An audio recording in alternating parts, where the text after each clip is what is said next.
Hello everyone, I'm Tanner Liggett and I did my presentation or my research on a small country in Asia called Singapore. So let's get started. First off, the type of healthcare spending in Singapore, everything is run through a organization or a governing body, you would say. It's called the Ministry of Health. So they control all data records, all medical records, all insurance payments, everything like that.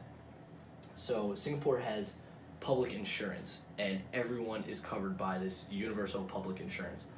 And here I have the three M's of Singapore. This is the three levels of their public insurance that they have.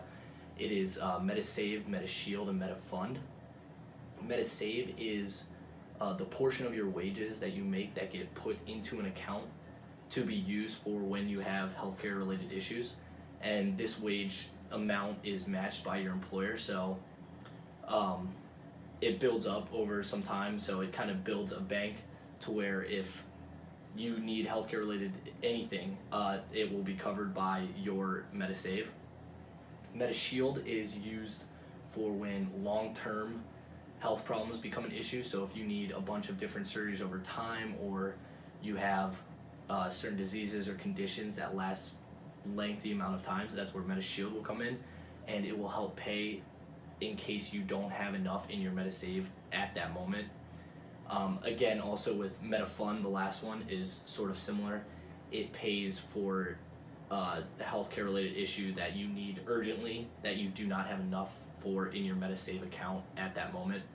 So they play together, they work well together, and we'll see further about how health outcomes related to this.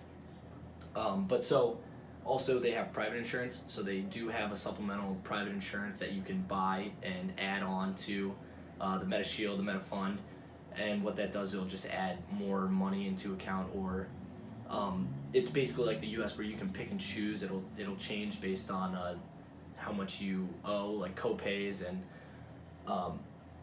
stuff like that. So it's similar to the U.S. where there is both public and private, except the public insurance does cover everyone, and you do have a baseline. So here we see the life expectancy. Singapore is actually third in the world for life expectancy. So this is Singapore and this is the United States, and you can see that both males and females live longer by a significant amount of years, 4 or 5 years. And so you can see that this country has pretty good health. They have long life expectancies, and they have pretty good health outcomes. With that being said, though, there are similar issues that we have in the United States, one being diabetes.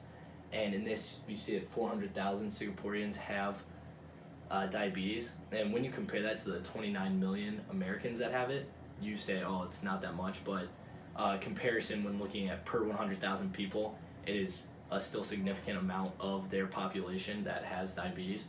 And so this is a focus issue that they are trying to really bring into the forefront and try and combat. Here's healthcare spending, which always amuses me because as you can see here, the United States pays $10,000 per capita, and Singapore pays $4,000.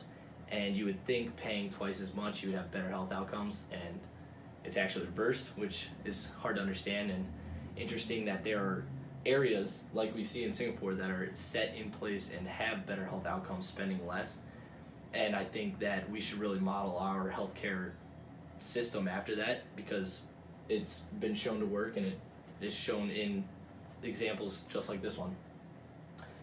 And so yeah, you can see even spending half as much, they have longer life expectancies. I also read a report on infant mortality rate. They have much lower infant mortality rate. And so health outcomes like that, I would expect to be correlated with the amount you spend, but you can see that it's not. For healthcare system, 11.9% of people in Singapore have encountered nosocomial diseases, or HAIs, which are hospital-acquired infections. And per 100,000 people, that would be 11,900, about 12,000 people. And so you can see that that's a pretty large number when compared to the United States, when only 5 to 10%, so around 10,000 people, which is still a lot. But in my research, what I found is they attribute this to many different factors. So everyone is in the hospital and they have weakened immune systems already, and then putting everyone into a small area. I read that their ED rooms and hospitals tend to be a little bit smaller. Putting everyone in a confined area, in a small area, and trying to push through people, so like in and out, and try and maximize efficiency. You could either not clean something as much as needed, or people are too close together and spreading infection, and there's all different things that will go into it, but that's just a couple that I saw. For public and health prevention, I chose STIs, and I'm really glad I did. I found some pretty interesting stuff on this. They have a Department of STI Control clinic, and this was started about 10 to 15 years ago, and it actually has cut their STI rates in half. And so what it does, it basically, like the US, they both focus on a very education heavy, so educating people on having safe sex and signs and symptoms of these infections. That way, if you see that you have something that's worrisome, you can get it taken care of right away and not spread it. But the interesting thing I was talking about is that all the STI cases in Singapore are sent to the Ministry of Health, and they are documented. And I at first thought, okay, that's like kind of strange, because I was thinking the whole privacy HIPAA thing, and then upon further research, it is shown that their names are connected with it, and so they use these records to actually like decrease transmission. And I don't know exactly how, but like from what I was reading, it caused a lot of public outbreak, because privacy was getting, not their private information was being put out in the public, and it was causing a lot of embarrassment in the workplace, and other issues like that would come from it. But it has cut in half, so something they're doing is working. The physical environment, the water is considered to be very safe, and the air is considered to be safe. I found a report that compared Singapore and New York, and what I found was the air in New York was actually considered to be moderate. And that was funny to me, because I was just thinking, everywhere in the US, I was like, everywhere must have clean water, and we have very good living conditions here. So to think that there are places better and stuff, it's kind of intriguing. I'm like, this is something where you may not think of, like small countries across the world having great access to water and very safe living conditions, but Singapore is a great example of that. For access to care, I focus on mental health, because I think mental health is a growing issue, and from what I saw a lot in the research I did on Singapore, you could tell that they're a little behind on the mental health in terms of the stigma, I think.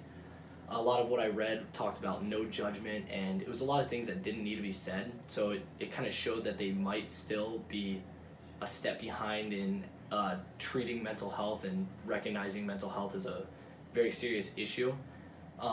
But with that being said, there have been many outreach programs that have helped combat this, and so they are trying to move forward and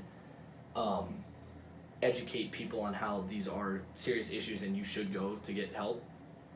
And all people are insured under the public insurance for mental health. I'm sure the private insurances will cost differently. You could get more therapy sessions or pick and choose with that, but everyone is covered under the universal public insurance.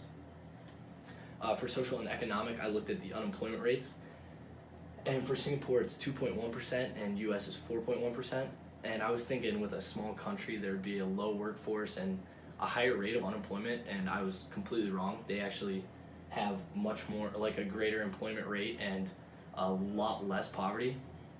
The one thing I was finding a little bit about was their child labor laws. They're having some issues with child labor still in some parts, but they're working to fix that. And crime related was also really interesting. They are one of the safest places in the world, which is really cool. I didn't know you could compare things like this, but when I saw it, I compared it to the US, and for every type of crime, as violent, rape, burglary, anything, you can see where they compare. And for each one, Singapore was towards the top of the list in best, and at least 10% or 10 times better than the US, so it's a very, very safe place to live. So in conclusion, they have great health outcomes. Their public health and their public insurance is doing well. They spend less and are living longer.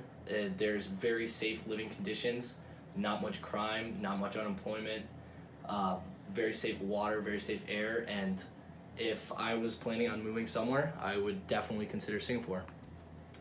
And there are my references. So thank you very much.